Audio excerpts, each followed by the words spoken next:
अस्सलाम वालेकुम, मैं हूं रिजवान सर। आखिरकार 27वीं आईनी तरमीम का जो पहला नतीजा है वो सामने आ गया है। और ये नून लीग और पीपल्स पार्टी की जो पहली गवर्नमेंट है वो अब फारिग होने जा रही है, बिल्कुल अब फारिग होने के करीब आ गई है। और ये जो इन लोगों ने बड़ी भागदौड़ की, बड़ी मेहनत की, बड़ी एफर्ट की, बड़ी जान मारी 27वीं आईनी तरमीम के लिए, अभी तो और भी तरमीमें आ रही हैं। अब इनको लग पता जाएगा, ये इलेक्शन जीत लें, इलेक्शन के अंदर कामयाबी हासिल कर लें, जो मर्जी कर लें, लेकिन अब इलेक्शन जीतने के बावजूद भी ये डावाडोल ही रहेंगे, क्योंकि इनके पास जो मैंडेट है, इनके पास जो इस वक्त वोट है, इनके पास जो नंबर गेम है, या इनके पास जो सीटें हैं, वो तमाम की तमाम जाली वोटों से, चोरी शुदा मैंडेट से, डाके वाले मैंडेट से हासिल की गई है।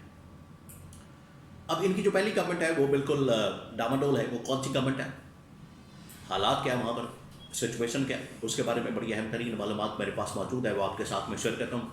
नंबर 2, आसिफ अली जरदारी, ऐवान सदर हो गया खाली और आसिफ अली जरदारी हो गया है फरार, या भाग गया है, या दौड़ गया है, या यहाँ से चला गया है। कहाँ गया है, मसला क्या है, मामला क्या है, बैकग्राउंड क्या है, इसके अंदर हकीकत क्या है, इसके बारे में बड़ी अहम तरीन मालूमात मेरे पास मौजूद है, वो आपके साथ में शेयर करता हूँ। नंबर 3, जो कल इलेक्शन हुआ है, इलेक्शन के बारे में थोड़ी कुछ मालूमात मैं आपके साथ शेयर करता हूँ।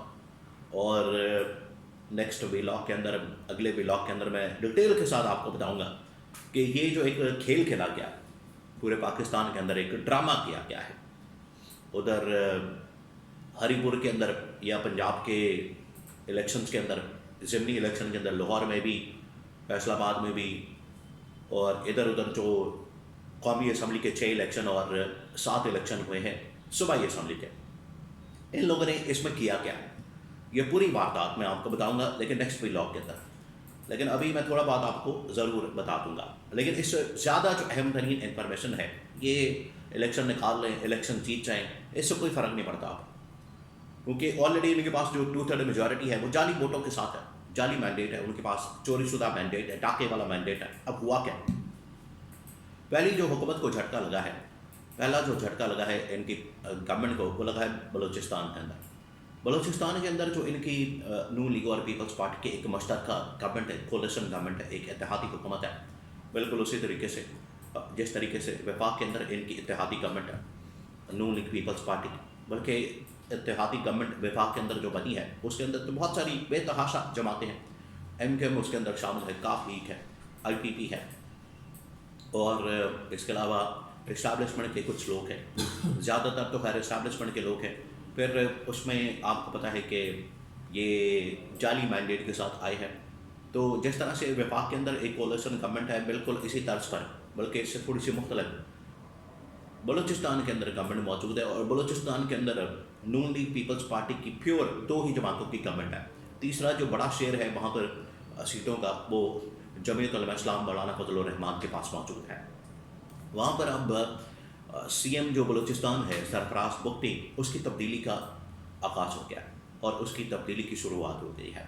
और ये पहला सिग्नल होता है, ये आपने बात याद रखनी। मैंने आपको कई बार कहा, कई बार मैंने आपको इस बारे में आगाह किया, बताया, इन्फॉर्मेशन दी है कि जब भी पाकिस्तान के अंदर कोई तब्दीली आती है, रूनमा होनी होती है, जब भी पाकिस्तान के अंदर कोई तब्दीली की हवा चलती है, तो सबसे पहले जो गवर्नमेंट जाती है वो जाती है बलूचिस्तान की, या फिर इधर आज़ाद कश्मीर और गिलगित बल्तिस्तान की।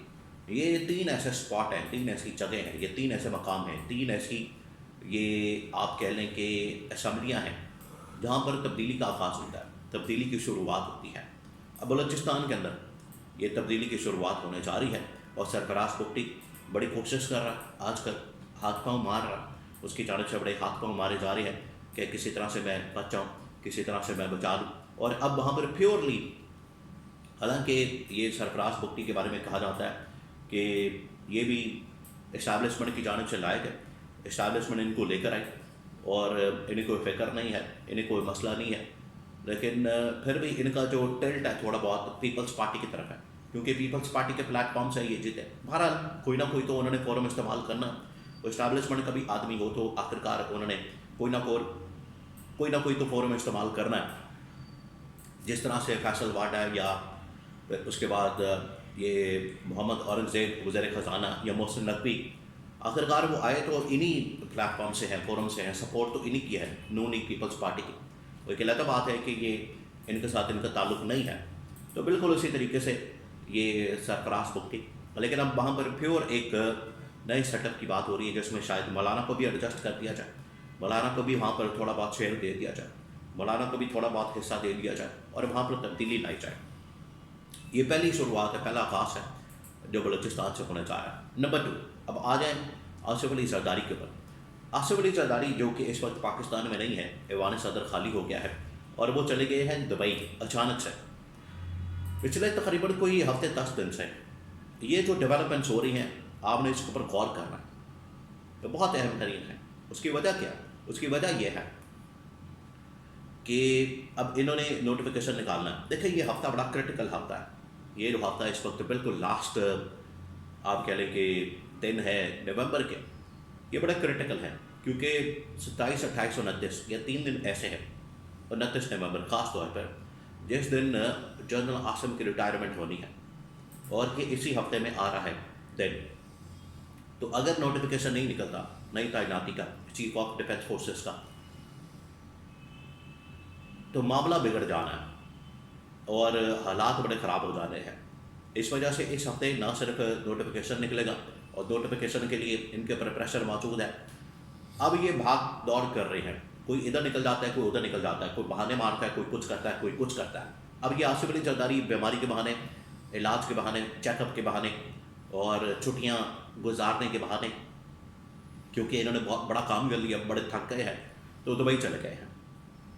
अब इसके अंदर 2 चीज़ हैं। नंबर 1 ये कि या तो ये ऐवान सदर से जो नोटिफिकेशन उसके ऊपर साइन होने हैं, उसके ऊपर फाइनल अप्रूवल होनी है, उसको रोकने के लिए, उसके अंदर डिले लाने के लिए, नंबर 1 ये रीज़न। और ये ब्लैकमेलिंग बड़ी ख़तरनाक और खौफनाक है, बड़ी अजीब गरीब सूरत हाल बन जाएगी इनके लिए। नंबर 2 ये कि बीमारी का कोई बहाना मार के तो ऐवान सदर खाली किया जाए, आसिफ अली जरदारी की छुट्टी करवाई जाए और आसिफ अली जरदारी की जगह किसी और को प्रेसिडेंट या सदर बना दिया जाए। ये दोनों ऑप्शन मौजूद हैं। ये मैं आपको बड़ी कन्फर्म खबर दे रहा हूँ, बड़ी अथेंटिक, बड़ी क्रेडिबल सोर्सेज से ही मैं आपको खबर दे रहा हूँ कि इस वक्त ये पाकिस्तान के अंदर मौजूद नहीं है। और इसके पीछे यही 2 वजूहात हैं जिसकी वजह से अगले 24 से 48 घंटे या ये 2 से 4 दिन इंतहाई अहम तरीन है।